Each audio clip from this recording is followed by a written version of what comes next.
Welcome and thanks for coming to our presentation on photo resources at the Texas State Archives. My name is Richard Gilreath, and I'm a reference archivist here at TSLAC.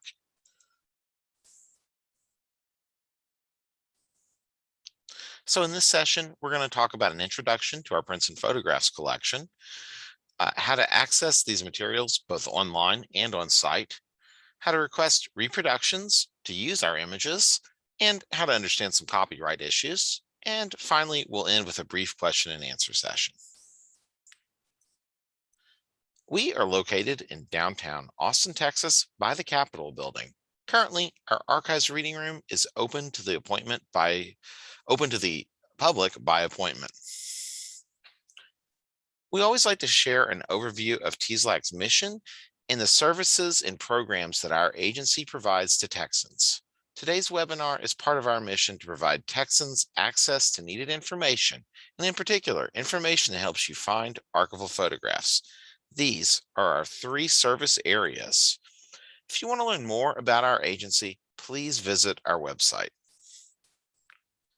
So let's get started with what sorts of photographs we have at TSLAC. This is a photo of Congress Street in Austin, Texas from the late 19th century. And the image here is part of our Places collection. If you have any questions about specific images or these resources, please reach out to us at ref@tsl.texas.gov, and we'd be happy to answer your question. So we have many original photographs in a variety of processes and formats. Our archival photographs relate to Texas history, individuals, and events. This includes the construction of various state capitol buildings, documentation of Texas governors and political leaders, Texas Rangers and military service in Texas, the geographically and culturally diverse regions of Texas, and generations of families and immigrants from Texas. So the majority of the prints and photographs collection consists of photographs donated by private individuals and taken from state records. Then outside of the prints and photographs collections, there are also photographs that are in state records. So the records listed on this slide are only a sample of some of the largest collections of prints and photographs that you might find in state records. We don't currently seek out donations, but we do have a collecting policy and an internal process for reviewing any donation offers for photographs that might come in. So next, we're going to talk about how to access photographs, and this is both online and in person. Our Prints and Photographs webpage is a great way to get started with our resources. Many of the resources in this presentation are included in this webpage, so I definitely recommend that you take a look after we're finished here today. Additionally, descriptions of images from the prints and photographs collections can be found on this website. So our processed manuscript and photograph collections page provides descriptive guides, which are also called finding aids, to many of our photograph collections. Paper copies of these finding aids are also available in the archives reading room. Last month, we had a webinar on the state archives, which covers looking at finding aids and the different parts of a finding aid. So if you have questions about finding aids, I'd recommend checking out that recording. We really go into it there. So we have several title indexes to the prints and photographs collections. Some of these are internal tools which staff can search on your behalf. Others are located on site, and staff can search these for remote patrons, or you could view them during a visit. And some are available online. So we're going to have an example of what each resource looks like as we discuss them. Some of these indexes are no longer updated, as staff no longer do item level description of individual photographs. While these indexes may not include information about newer collections, they can still be really useful for finding images on specific topics. So our subject index is an A to Z listing of subjects, including individuals, locations, and topics with associated photo collections. Sometimes these include specific image numbers. We stopped updating this index so it doesn't have some of the newer collections.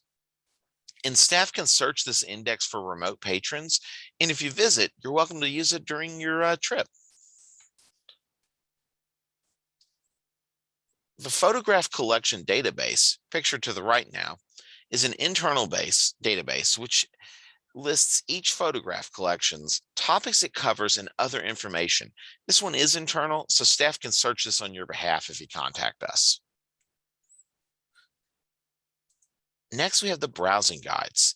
These have photocopies of selected images from our holdings, and they're arranged by proper and general subjects. And you can browse these in the reading room to view a sampling of photographs on a variety of topics. We no longer update these guides, and they do contain some images that we can no longer provide to patrons, such as reproductions of publications. The image you see here is an example of an image that you might find in a browsing guide page. Next, we're going to talk about the picture index card file. This is an index of publications with images of individuals and locations from Texas. Although it is no longer updated, it is useful for finding images in books. We do hold some of the publications that are referenced in this index, but once again, we can't make reproductions from publications. Please contact ref@tsl.texas.gov for options to access books. The card file was also used to make the publication Picturing Texans. The image now shows Picturing Texans on the portal to Texas History. The original card file is in our card catalog in the archives reading room, and you could view that during an appointment. You can also search for photograph collections in our library catalog, and we go more into detail in that presentation that I mentioned a moment ago, and you can see the recording of that on our website. And you can view our library catalog from any computer connected to the internet. So we have several ways to view prints and photographs online. Links to these are available on the Prints and Photographs website that we discussed just a couple of slides ago. The Texas Digital Archive houses born digital and digitized collections, including records of many state agencies.